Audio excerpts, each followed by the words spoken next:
What were some of the more difficult parts of engineering the hand? Because it is, I'm not an engineer myself, but what did strike me, because we've all seen like Bionic, and usually they're kind of, it's one of two things, if not both. They're either very clunky and or not very aesthetically pleasing.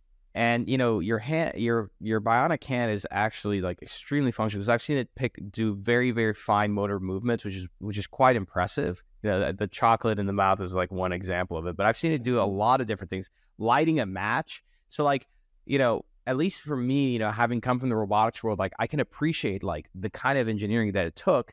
Because if you think about like striking a match takes a lot of fine motor movement, including the fact that you could break the match, right? So like seeing you do that with like a long stick match was pretty impressive. I mean, again, for those who are watching, like just look up PSYONIC on YouTube. You'll see all kinds of amazing videos. But what were some more difficult areas of designing and developing the hand? Yeah, so a lot of it came down to like, the materials that we used for the hand in particular, right? So I was mentioning like silicone and rubber and things like that on the kind of like the mechanical side, but also like finding the right motors to use in this. And we've got several patents on this technology as well, that, the flexible finger design that allows me to like smash it with a hammer. Another one is our motor control technology that allows us to have the fastest bionic hand on the market, while still having grip strengths that are comparable to like humans for normal activities of daily living.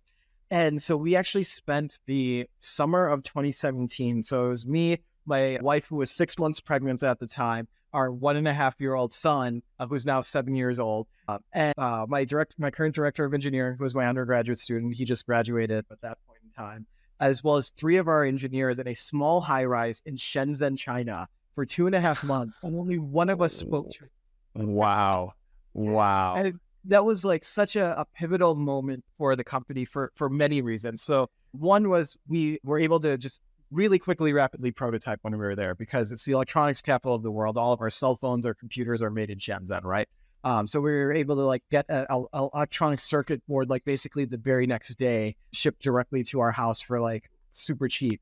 And that's where we found our motors and our gear manufacturers in particular, using the motors technology that we've got in the hand. But on top of that, and this is one of the stories of like perseverance for like any startup, right?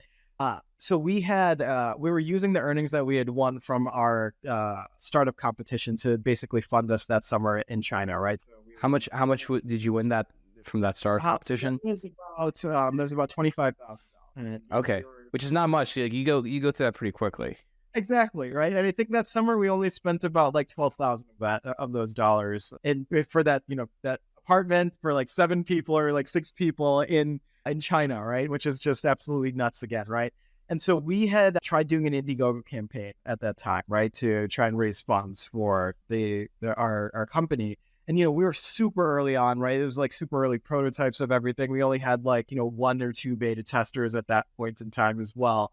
And so we wanted to raise, I think, $150,000, and we ended up raising $7,000, right? So it was like a complete and massive failure on our end, right? And then at the end of that year, I think we had about like $200 in our bank account, which was like, the lowest amount of money that we'd ever had, right, in our bank accounts, like since the inception of the company. And that summer we had applied for our first Small Business Innovation and Research grant, SBIR grant, from the National Science Foundation. And we found out that December that we actually were successful in getting that grant. And literally the next week in January, we had $200,200 in our bank. So it went from like, Wow. low to the most money that we'd ever had to develop these bionic limbs. And so then I triggered a leave of absence from medical school at that point, and then the company has just been like growing like exponentially since then. And so yeah, it's just this like roller coaster ride of a startup that, I mean, I'm grateful to have such a supportive family and wife that has gone through this journey with me. And it just takes a lot of perseverance and tenacity to get through it. That's amazing. And you guys are definitely in a much better place today. So to date, how much have you guys raised?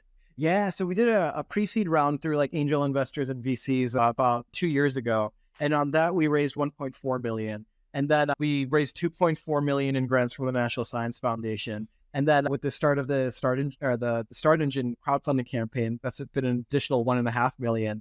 And it's just climbing up from there. And we just moved to San Diego. We're working with the military hospital, doing some crazy stuff with them that we can get into in a bit as well.